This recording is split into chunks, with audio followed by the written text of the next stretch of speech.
It seems, yeah. I think the beautiful thing about tuning now is that the radio is filled with so much stuff that's so energetic. Yeah. And I think radio would benefit from Well, imagine how long maybe just some dead air and some distant tuning in the background. Some dissonant noise. It could be a really soothing thing. Well, you know, if the people at home have a problem with 20 seconds of a guitar being tuned, imagine how long I have to listen to it. I mean, if you tot it up, I've been playing guitar for 25 years, and I play a few hours every day. Maybe I'm tuning for 5 minutes a day. You times that. I must have spent a solid 9 months of my life listening to... Yeah. And it's enough to drive a man crazy. Yeah. So I say to the people at home, you know, you're going to have to deal with it. I do not apologize. So far, they're hanging in there. They're staying with you. I see there's a small child on the top of your effects box over there. Is that what the people at home who are listening to you tune? Is that one of them? Yeah. That's my little girl. Yeah. I keep a picture of her on my pedal board, just so, you know. Just to remind me, you know, what it's all about. Yeah. Well, listen, I'm joining the ranks of others who I know don't know much about you. So you, what kind of music did you grow up listening to, John, when you were a kid? Oh, my father has an extensive record collection. So he raised me on everything from Bach to Beethoven, Muddy Waters to Paul Simon, Ry Cooder. And then later, I got on a really hard diet of Nick Drake and Burt Jansch. Yeah. And John Renbourn. I was going to say John Renbourn, yeah. And that's when my life changed completely. Yeah. And did you lose all your friends during that phase? Well, I didn't really have any friends to start with. I was the kid in class who, you know, I hated school. I hated it. I hated my teachers. Hated the other kids. You know, I got picked on. I was short and ginger. You know, it's bad news for any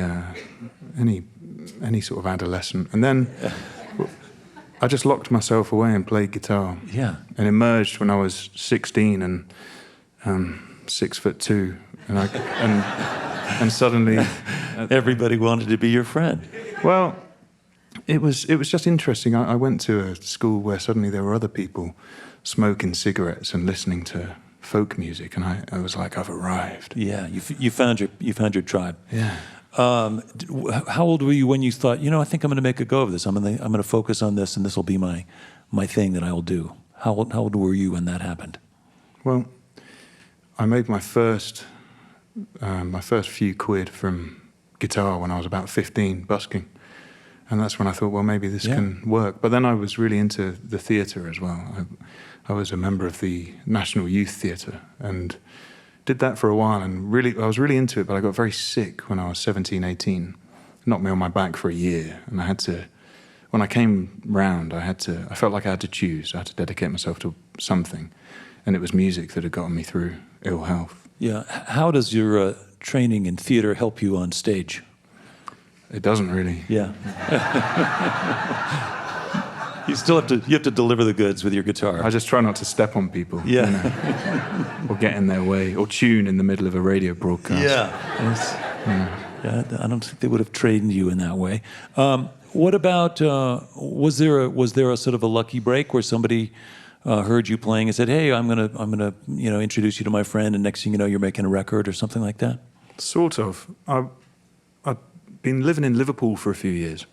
I went up to Liverpool to study music, and I've been gigging every night of the week. When I finished my degree course, I got an apartment with a friend, and we were we were broke, just aspiring musicians, and I was gigging every night of the week for 2 years, playing in pubs and clubs and basements and open mics, restaurants, busking. I was working 5 part-time jobs, and then I got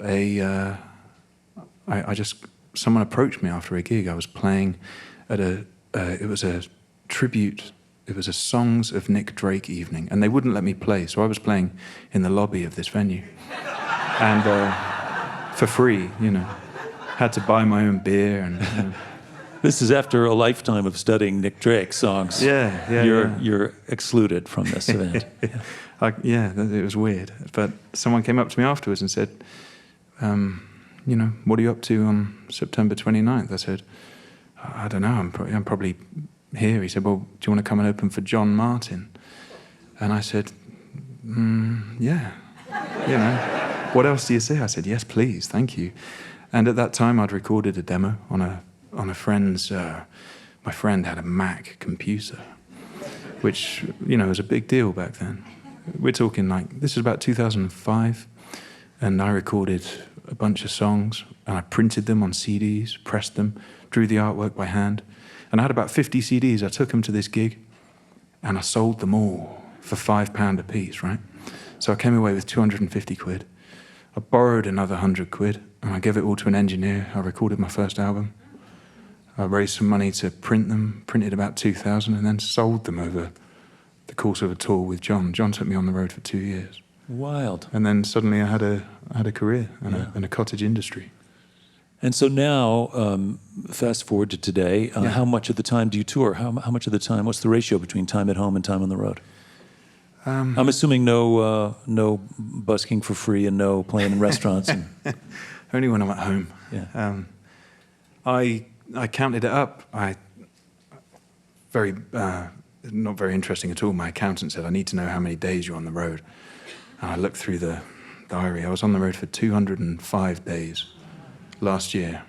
And I'll have been on the road about 120, 130 days this year. And it feels like enough now. Yeah. Yeah, I aspired to get to 250, but actually it's taken this long to get to 200 plus, and now I feel like that, that'll do. It's a good thing you have a picture of your daughter on your pedal board. Yeah, that's it, man. You take the rough with the smooth. Today was actually her first day in nursery, but I'm here playing music, and it's my job, so it keeps the roof up. Yeah, and how did you and Patty Griffin connect? Well, we met for the first time in 2015 on the Transatlantic Sessions tour of the UK. Yeah. The Jerry Douglas has a hand in engineering and wrangling, and Ali Bain's also involved Ali in that. Bain, and all those boys, and they put us together, and I loved, I already knew Patty's music, and then we met and got on really well, and a few years later I was invited to go and open for her on tour, so I did that this year, yeah. Okay, well, things are just sort of a steady upward climb. This seems like things are really going well. Yeah. The more you work, the more things happen, I wondered if you spoke more quietly, if I would speak more quietly too. It's just the noise that comes out. Yeah. I do have this microphone. All right, well, we are going to use our microphones for a different purpose right now, because we're going to invite you back to play some more music. I'm having such a nice time talking. Well, we can do more of that later, John. All right. We've got this other radio show thing going on, so we've got to get back to it. You ready? Pick up the guitar now? Yeah. Right. Well, I will say one thing. You've got a new song coming out, or maybe it's out on Spotify, a new song. So you're doing some recording and new things coming. People can find you, website, John Smith, somewhere? johnsmith.com. And if you like looking at your phone and looking at pictures of me, it's all / the John Smith, doing mostly playing guitar. It's pretty tough to choose a website when your name is John Smith, isn't it? No, just put John Smith. John Smith. Okay. Yeah. It's easy. Okay. All right, so you can find out more at johnsmith.com. Meanwhile, welcome back to the stage here, John Smith.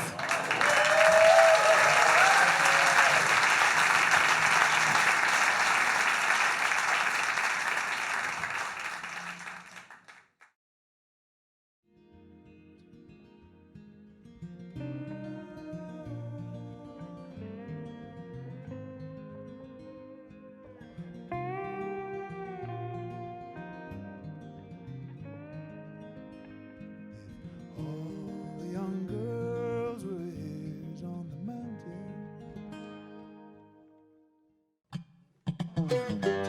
Hi, this is Nick Forster from eTown. If you want to stay up to date with all the performances, interviews, and behind-the-scenes footage, click the subscribe button. Thanks.